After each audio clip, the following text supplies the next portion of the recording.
ദൈവം നാമഭൂതപ്പെടുമാറാകട്ടെ.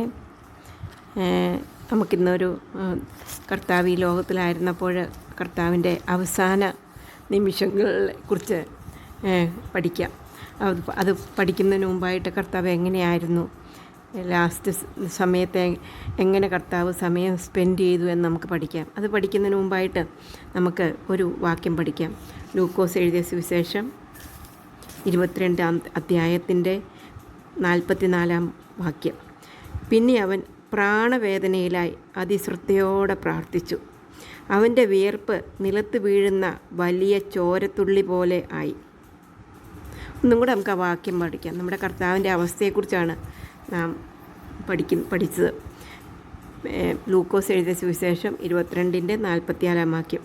പിന്നെ അവൻ പ്രാണവേദനയിലായി അതിശ്രദ്ധയോടെ പ്രാർത്ഥിച്ചു. അവൻ്റെ വിയർപ്പ് നിലത്ത് വീഴുന്ന വലിയ ചോരത്തുള്ളി പോലെയായി. അത്താഴം കഴിഞ്ഞ ശേഷം കർത്താവും ശിഷ്യന്മാരും കൂടെ ഗെത്സമനെ തോട്ടത്തിലേക്ക് പുറപ്പെട്ടു.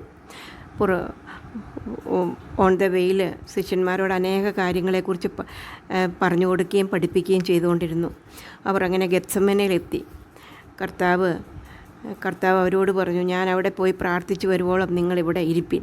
അതിനുശേഷം കർത്താവ് യോഹന്നാനെയും യാക്കോബിനെയും പത്രോസിനെയും ഒക്കെ കൂട്ടിക്കൊണ്ടുപോയി കുറച്ചും കൂടെ മുമ്പോട്ട് പോയിട്ട് അവരോട് പറഞ്ഞു, എൻ്റെ ഉള്ളം മരണവേദന പോലെ അതിദുഃഖിതമായിരിക്കുകയാണ്, നിങ്ങൾ എന്നോടുകൂടെ ഉണർന്നിരിപ്പാൻ എന്ന് കർത്താവ് പറഞ്ഞു. അതിനുശേഷം പിന്നെയും കർത്താവ് അവരോട് പറഞ്ഞു, നിങ്ങൾ പരീക്ഷയിൽ അകപ്പെടാതിരിക്കാനായിട്ട് പ്രാർത്ഥിപ്പിനെന്ന് പറഞ്ഞു. പിന്നെ കർത്താവ് ഒരു കല്ലേറ് ദൂരത്തോളം പോയിട്ട് അവിടെ മുട്ടുകുത്തി ദൈവത്തോട് പ്രാർത്ഥിച്ചു. കർത്താവിനോട് ഇങ്ങനെയാണ് പ്രാർത്ഥിച്ചത്: പിതാവേ, നിനക്ക് മനസ്സുണ്ടെങ്കിൽ ഈ പാനപാത്രം എങ്കിൽ നിന്ന് നീക്കണമേ, എങ്കിലും എൻ്റെ ഇഷ്ടമല്ല നിൻ്റെ ഇഷ്ടം പോലെ തന്നെ ആകട്ടെ. അപ്പോൾ കർത്താവിൻ്റെ വേദന അതിവേദനയായിരുന്നു, മരണവേദനയായിരുന്നു. അപ്പോൾ കർത്താവിനെ ശക്തിപ്പെടുത്തുവാനായിട്ട് സ്വർഗത്തിൽ നിന്നൊരു ദൂതൻ അവന് പ്രത്യക്ഷനായി.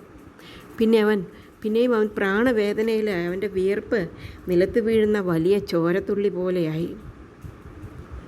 വിയർത്തൊഴിക്കുമ്പോൾ വലുതായിട്ട് നമ്മുടെ ദേഹത്ത് നിന്ന് നമ്മൾ ഒത്തിരി വിയർക്കുമ്പോൾ വലിയ തുള്ളികളാണ് നമ്മുടെ ശരീരത്തിന് വിയർപ്പ് വീഴുന്നത്. അതുപോലെ കർത്താവ് അങ്ങ് വിയർത്തു എന്ന് നമുക്ക് കാണുവാനായിട്ട് സാധിക്കും. പിന്നെ അവൻ ശിഷ്യന്മാരുടെ അടുക്കൽ വന്നപ്പോൾ അവർ ഉറങ്ങുന്നത് കണ്ടു.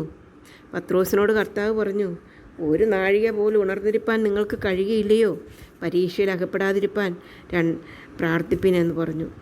രണ്ടാമതും പോയി, പിതാവെ, ഞാൻ കുടിക്കാതെ അത് നീങ്ങിക്കൂടാ എങ്കിൽ എൻ്റെ ഇഷ്ടമല്ല നിൻ്റെ ഇഷ്ടമാകട്ടെ എന്ന് പ്രാർത്ഥിച്ചു.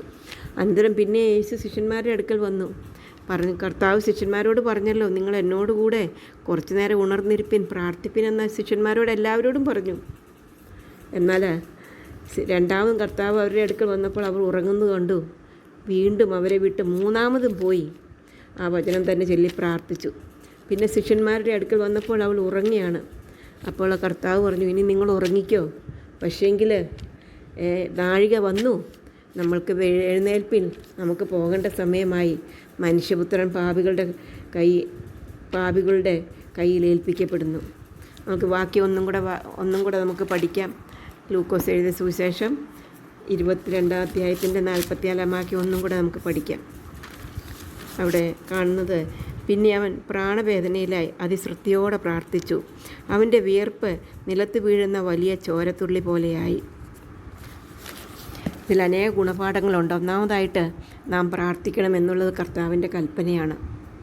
രണ്ടാമതായി കർത്താവ് പിതാവിനോട് പ്രാർത്ഥിച്ച് കർത്താവ് നമ്മൾക്ക് മാതൃക കാട്ടിത്തന്നു. മൂന്നാമതായി പരീക്ഷകളുണ്ടാകും, പക്ഷേ പരീക്ഷയിൽ ജയിക്കണമെങ്കിൽ പ്രാർത്ഥിക്കേണ്ടത് ആവശ്യമാണ്, വേറൊരു വഴിയുമില്ല.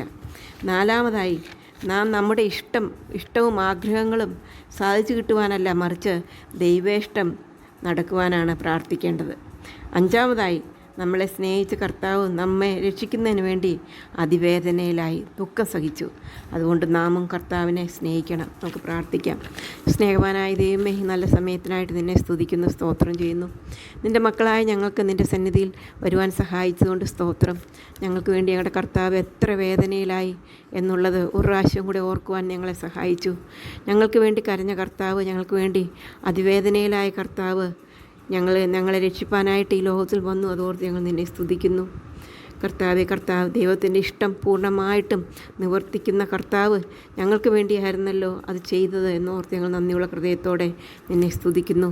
മരണവേദനയിലായ കർത്താവിനെ മഹത്വപ്പെടുത്തിക്കൊണ്ട് ഈ ലോകത്തിൽ ജീവിപ്പാൻ ഞങ്ങളെ സഹായിക്കണം എന്ന് ഞങ്ങൾ നിന്നോട് പ്രാർത്ഥിക്കുന്നു. ഞങ്ങൾ പരീക്ഷയിൽ അകപ്പെടാതിരിപ്പാൻ പ്രാർത്ഥിപ്പാൻ ഞങ്ങളെ സഹായിക്കണമേ. നിനക്ക് വേണ്ടി ജീവിപ്പാൻ ഞങ്ങളെ സഹായിക്കണമേ. കർത്താവിൻ്റെ നല്ല മക്കളായിട്ട് ജീവിപ്പാൻ സഹായിക്കണം. പരീക്ഷയിൽ കൂടെ കടക്കാതെ ഞങ്ങളെ സൂക്ഷിക്കണമേ. ഞങ്ങളുടെ പ്രിയപ്പെട്ടവരെ കാത്തുകൊള്ളണമേ. പ്രാർത്ഥന കേട്ടതുകൊണ്ട് സ്തോത്രം. യേശു കർത്താവിൻ്റെ നാമത്തിൽ താഴ്മയും വിനയമായിട്ട് അപേക്ഷിക്കുന്നു. ആമേൻ. കഥ ഇഷ്ടമാണെങ്കിൽ എന്ത് ചെയ്യണം? ഷെയർ ചെയ്യണം, സബ്സ്ക്രൈബ് ചെയ്യണം, ബെല്ലൈക്കണിൽ കൈ അമർത്തണം. Okay, bye bye. May God bless you all.